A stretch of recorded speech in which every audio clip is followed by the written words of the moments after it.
রাসূল মারা গেছেন, উনি বিশ্বাস করতে পারছিলেন না। কি ভালোবাসা ছিল! আল্লাহু আকবার। আমার নবী ইন্তেকাল করেছেন। ওয়ামা মুহাম্মাদুন ইল্লা রাসূল قد خلت من قبله الرسل।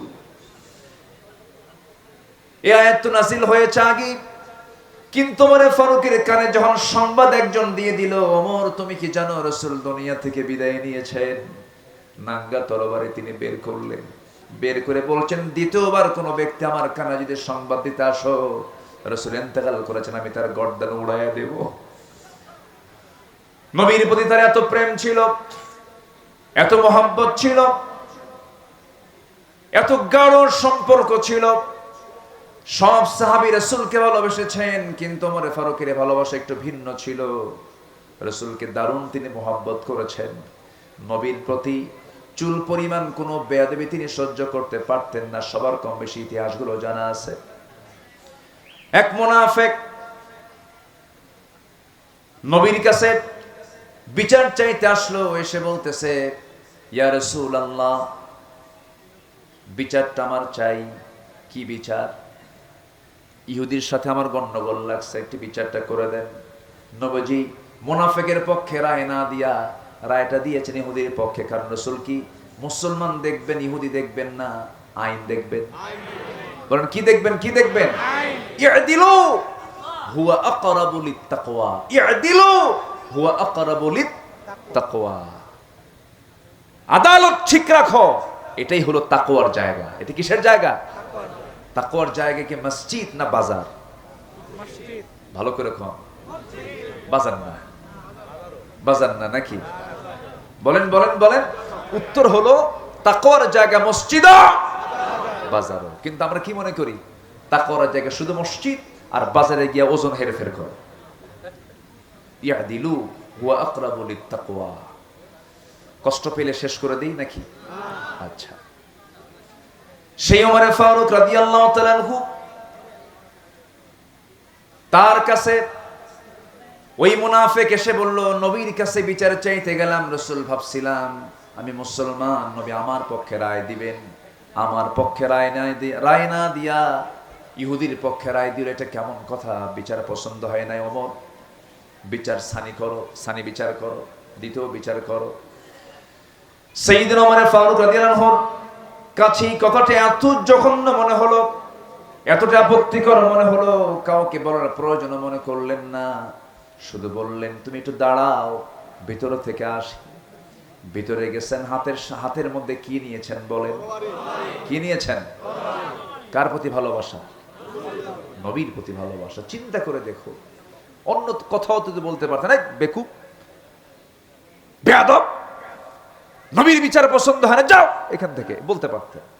ভাবলেন এটা তো বদমাইশ, এটা বাঁচাবই না। তরবারি হাতে নিলেন, কোনো কথা নাই।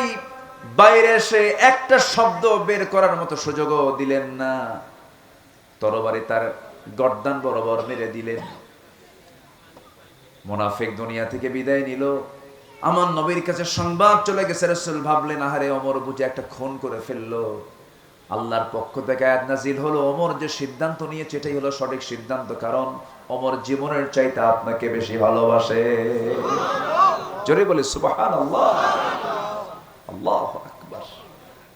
সাদ ইবনে মুআজ রাদিয়াল্লাহু তাআলা আনহু একজন সাহাবী, যিনি 30 বছর বয়সে ইসলাম কবুল করেন, 35 বছর বয়সে শাহাদাত বরণ করেন। ইসলাম পেয়েছেন কয় বছর? বলেন কয় বছর পেয়েছেন? মাত্র 5 বছর। এই 5 বছর তিনি ইসলাম পেলেন। প্রথম যে যুদ্ধ হলো বদর। বদর যুদ্ধের দিন তিনি বদরের ময়দানে দাঁড়ালেন। এই যুদ্ধটা ছিল কি সমান সমান যুদ্ধ না অসম যুদ্ধ? অসম। 313 কোথায় আর 1000 কোথায়? অশ্বারোহী কোথায় আর পদাতিক কোথায়? পায়ে হেঁটে যাওয়া আর ঘোড়ার পিঠে থেকে যুদ্ধ করা, অস্ত্র হাতে নিয়ে যুদ্ধ করা আর অস্ত্র ছাড়া যুদ্ধ করা, একটা অসম যুদ্ধ ছিল। সেই যুদ্ধের ময়দানে এই সাদ বিন মুআজ রাদিয়াল্লাহু তাআলা আনহু যখন আমার নবী যখন ডাকলেন দীপ্ত কণ্ঠে, সেই বদরের ময়দানে দাঁড়িয়ে তিনি বলছেন, ফাওয়াল্লাযী বা'আসাকা বিল হক, আল্লাহর কসম করে বলছি যিনি আপনাকে সত্য সহ প্রেরণ করেছেন,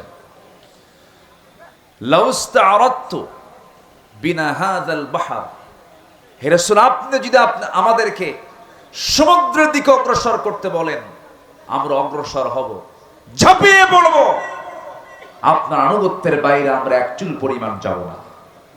জোরে বলে সুবহানাল্লাহ। সেই সাহাবী বদরে গেলেন, উহুদও গেলেন, খন্দকের যুদ্ধ পরপর এই ৩ নম্বর যুদ্ধে অংশগ্রহণ করলেন। মাত্র 5 বছর তিনি ইসলাম পেয়েছেন, 30 বছরের দিন গ্রহণ করলেন, 35 বছরে দুনিয়া থেকে বিদায় নিলেন। যখন উহুদের ময়দানে, খন্দকের পরীক্ষা খননের যুদ্ধের ময়দানে যখন তিনি উপস্থিত, যুদ্ধ শেষ হওয়ার মাঝেই একটা আক্রমণ তার প্রতি করা হলো, রক্তক্ষরণ শুরু হয়ে গেল। সে রক্তক্ষরণে তিনি রক্তশূন্যতায় পড়ে গেলেন। এক পর্যায়ে তাকে বাঁচানো গেল না, তিনি দুনিয়া থেকে বিদায় নিলেন। সাহাবায়ে কেরাম শোকাহত চিত্ততা নিয়ে রাসূলের সামনে এসে বলছেন, ইয়া রাসূলুল্লাহ, আপনার প্রিয় সাহাবী সাদ বিন মুআজকে আমরা অনেক চেষ্টা করেছি, তার সেবা করেছি, বাঁচলো না, দুনিয়া থেকে বিদায় নিয়েছেন। আমার নবীজি শোনা মাত্রই ইন্না লিল্লাহ বললেন, তার জন্য দোয়া করলেন। এবং আমার নবীজি বলেন, সাহাবীরা শোনো, আমার এই প্রিয় সাহাবীর মাত্র 5 বছরের ইসলামের আনুগত্যের মধ্য দিয়ে সে যে জীবন যাপন করেছে, আল্লাহ পাক তার এই মৃত্যুতে এত বেশি খুশি হয়েছেন যে আরশ আজিম পর্যন্ত প্রকম্পিত হয়েছে। ইহতাজ্জাতিল আরশ, আরশ প্রকম্পিত হয়েছে তার মৃত্যুতে। মানে আরশ জেনে গেছে, আরশের ফেরেশতারা জেনে গেছে যে একজন আল্লাহর প্রকৃত বান্দা দুনিয়া থেকে বিদায় নিলেন। মাত্র কয় বছর? আসতে বলেন কয় বছর? 65 বছর পার হয়, নামাজ পড়ে না। 67 বছরের বুড়া মানুষ, চামড়া কুচকে গেছে, টেনে টেনে নাপিতকে কয় দাড়িটা কেটে দে। বুড়া কি হওয়া সম্ভব? আছে না নাই? বদনসিব, এরকম বদনসিব আছে না নাই? আচ্ছা, এগুলো করা যাবে না। আমরা জীবনের সকল জায়গা আনুগত্যের চূড়ান্ত দিকটা আমরা আল্লাহর জন্য, রাসূলের জন্য আমরা বরাদ্দ করব। জোরে বলি ইনশাআল্লাহ। জি ইনশাআল্লাহ। সম্মানিত ভাইয়েরা, আমি কি শেষ করে দেব? আলোচনা চালাবো? জোরে বলি ইনশাআল্লাহ। নাম্বার 3, দায়িত্ব এবং জবাবদিহিতার ভারে বিগলিত হৃদয় এবং আত্মসমালোচনা। যে ব্যক্তি নিজের দোষ খুঁজে পায় সে হচ্ছে আল্লাহর পছন্দের বান্দা। বলি আলহামদুলিল্লাহ। আমরা খুঁজে পাই কার দোষ? বলেন বলেন, অন্যের দোষ। কিন্তু দোষ খুঁজে বের করতে হবে কার? নিজের দোষ। নিজেরই তো সমস্যা অনেক, আমি অন্যের সমস্যা দেখবো কখন? নিজেই তো রোগী, ঠিক কিনা বলেন? আমার দোষ আছে না নাই? কিন্তু আমরা অন্যের দোষে আমরা তালাশে ব্যস্ত হয়ে পড়ি না। নিজের সমালোচনা, নিজের দোষ খোঁজার চেষ্টা করতে হবে এবং মাথায় রাখতে হবে জবাবদিহিতার কাঠগড়ায় দাঁড়াবো একদিন কার সামনে? আসতে বলবেন না, কার সামনে?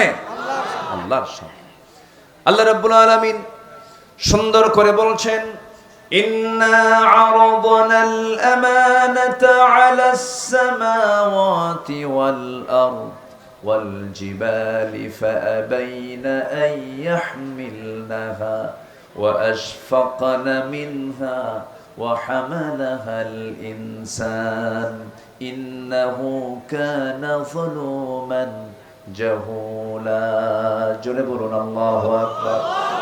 সূরাতুল আহজাব 72 নম্বর আয়াত আল্লাহ রাব্বুল আলামিন বান্দার পরিচয় দিতে নিয়ে তিনি বলছেন, আমি আসমান, জমিন, পর্বতমালার প্রতি আমানত পেশ করেছি। তারা তা বহন করতে অস্বীকার করেছে, ভীত হয়ে পড়েছে, কিন্তু মানুষ সেই আমানতকে বহন করেছে। আমার বন্ধুগণ, মানুষকে আল্লাহ পাক সেই দায়িত্ব দিয়েছেন। একজন খলিফার কথা কিছুক্ষণ আগেও বলেছি। 2 নম্বর খলিফার নাম কি বলেন? বলেন কি? কিসের আয়াত শুনে কেঁদেছেন? মনে আছে আপনাদের? ওমর। আল্লাহু আকবার। কয় নম্বর খলিফা? বহুদিন আগে এক মাহফিলে বললাম ওমরে ফারুককে চিনেন কে? তো সামনে থেকে এক ছোট্ট ছেলে দাঁড়ায় বলে, হুজুর আমি চিনি। কে? আমাদের বাড়ির দোতলায় ভাড়া থাকে। আমাদের বাড়ির দোতলায় ভাড়া থাকে। এটা কি সেই ভাড়া থাকে ওমর? কোন ওমর? বলেন বলেন বলেন। কোরআনের ওমর। আল্লাহু আকবার।